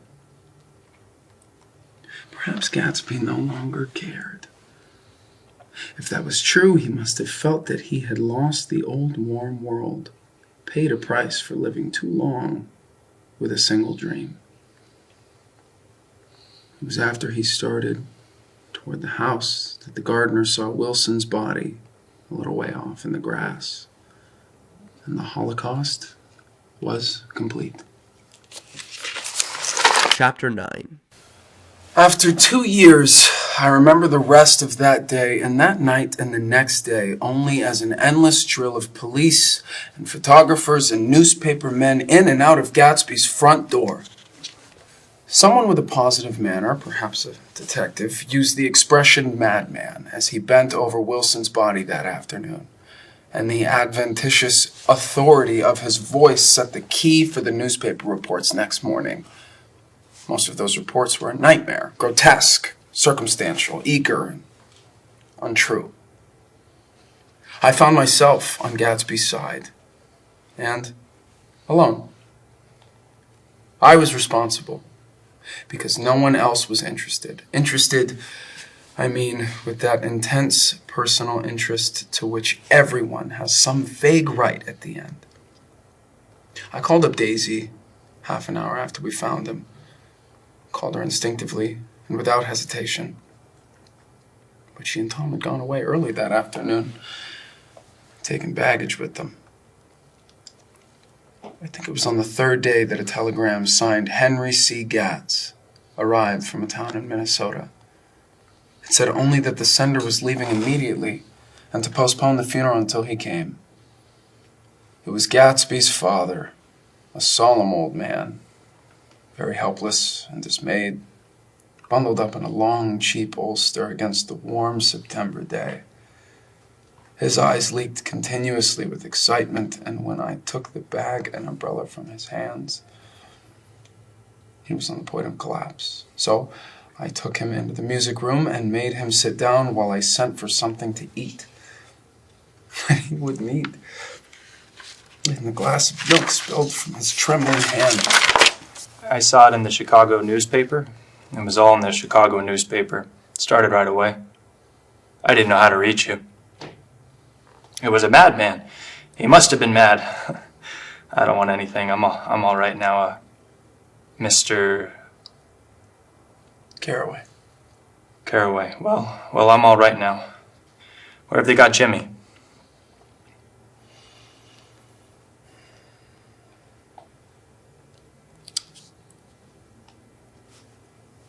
I didn't know what you'd want, Mr. Gatsby. Gatz is my name. Mr. Gatz, I thought you might want to take the body west. Mm-mm. Jimmy always liked it better down east. He rose up to his position in the east. Were you a friend of my boys, Mr. We were close friends. Please tell me the name of who I'm speaking with. This is Mr. Carraway. This is Klipspringer, the pianist. The funeral's tomorrow, 3 o'clock, here at the house. I wish you'd tell anybody who'd be interested.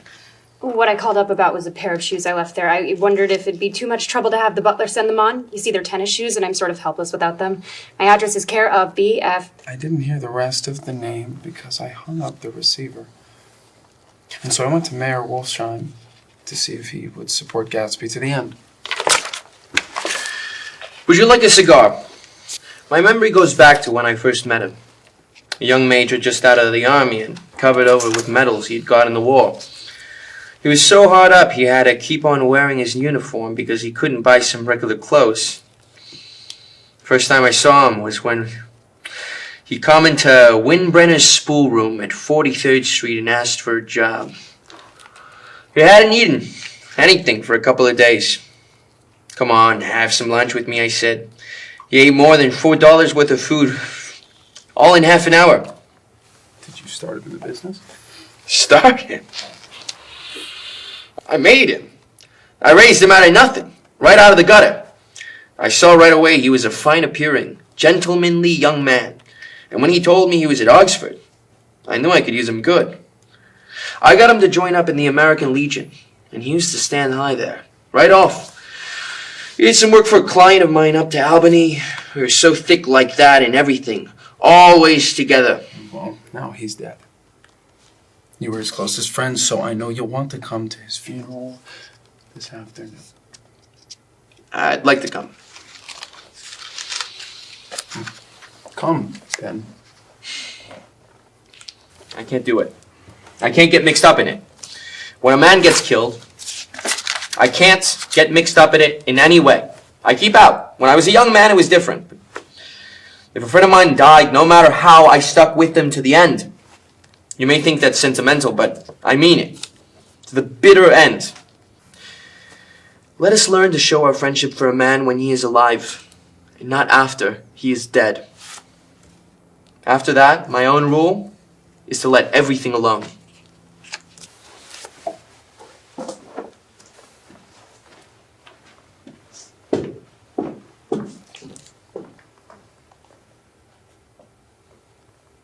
And so I returned back to the mansion to attend the funeral with the only apparent visitor, Mr. Gatz.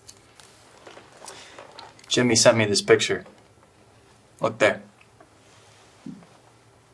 It's a photograph of the house, cracked in the corners and dirty with many hands. He pointed out every detail to me eagerly. Come out to see me 2 years ago and bought me this house I live in now. He was broke up when he ran off from home. But I see now there was a reason for it. He knew he had a big future in front of him. And ever since he had made a success, he was very generous to me. His eyes began to blink anxiously. And he spoke of the rain in a worried, uncertain way. The minister glanced several times at his watch, so I took him aside and asked him to wait for half an hour. But it wasn't any use. Nobody came. I tried to think about Gatsby then for a moment, but he was already too far. And I could only remember without resentment that Daisy hadn't sent a message or a flower. Dimly, I heard someone murmur. Blessed are the dead that the rain falls on. Amen to that. I couldn't get to the house. Neither could anybody else. Go on. Why, my God, they used to go there by the hundreds. He took off his glasses and wiped them again, outside and in. The poor son of a bitch. After Gatsby's death, the East was haunted for me like that. Distorted beyond my eyes' power of correction. So, when the blue smoke of brittle leaves was in the air and the wind blew the wet laundry stiff on the line, I decided to come back home. Jordan, I'm heading back to the West. Oh, well, I'm engaged to another man. I doubted that. Though there were several she could have married at a nod of her head, but I pretended to be surprised. For just a minute, I wondered if I wasn't making a mistake. Then I thought it all over again, quickly got up to say goodbye. Nevertheless, you did throw me over. You threw me over on the telephone. I don't give a damn about you now, but it was a new experience for me. And I felt a little dizzy for a while.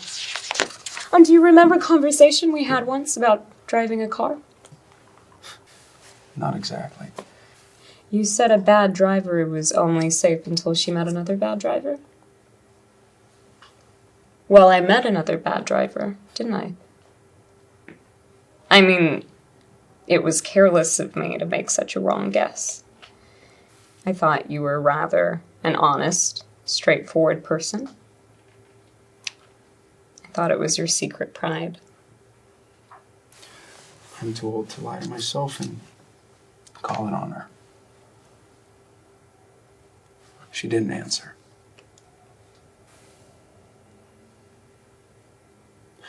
One afternoon, late in October, I saw Tom Buchanan.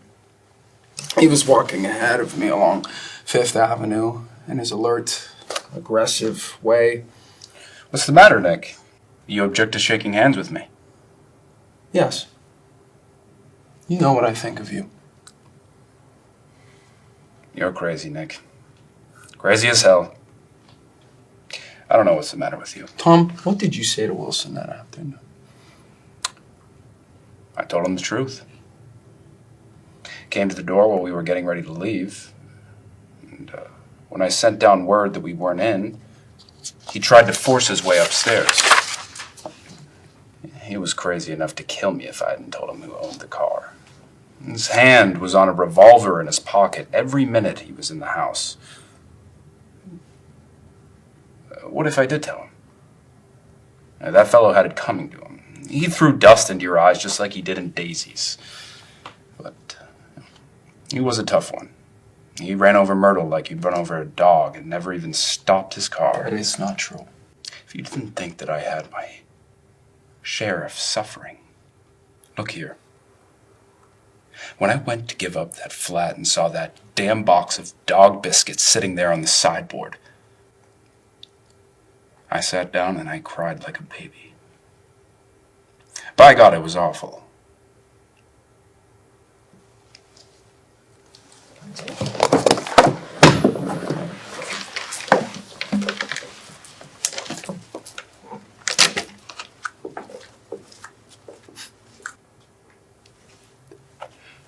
I couldn't forgive him or like him, but I saw that what he had done was to him entirely justified. It was all very careless and confused. They were careless people, Tom and Daisy. They smashed up things and creatures and then retreated back into their money and their vast carelessness or whatever it was that kept them together and let other people clean up the mess that they had made. Gatsby's house was still empty when I left. The grass on his lawn had grown as long as mine. I spent my Saturday nights in New York because those gleaming, dazzling parties of his were with me so vividly that I could still hear the music and the laughter, faint and incessant, from his garden and the cars going up and down his driveway. On the last night, with my trunk packed and my car sold to the grocer, I went over and I looked at that huge, incoherent failure of a house once more. On the white steps, an obscene word scrawled by some boy with a piece of brick stood out clear in the moonlight. And I erased it, drawing my shoe raspingly along the stone. Then I wandered down to the beach and sprawled out on the sand. And as I sat there brooding on the old, unknown world, I thought of Gatsby's wonder. When he first picked out the green light at the end of Daisy's dock, he had come a long way to this blue lawn, and his dream must have seemed just so close that he could hardly fail to grasp it. He did not know that it was already behind him. Somewhere back in that vast obscurity beyond the sea where the dark fields of the Republic rolled on under the night. Gatsby believed in the green light, the orgastic future that year by year recedes before us. Sure, it eluded us then, but that's no matter. Tomorrow we will run faster, stretch out our arms farther, and one fine morning. So we beat on, boats against the current, borne back ceaselessly into the past.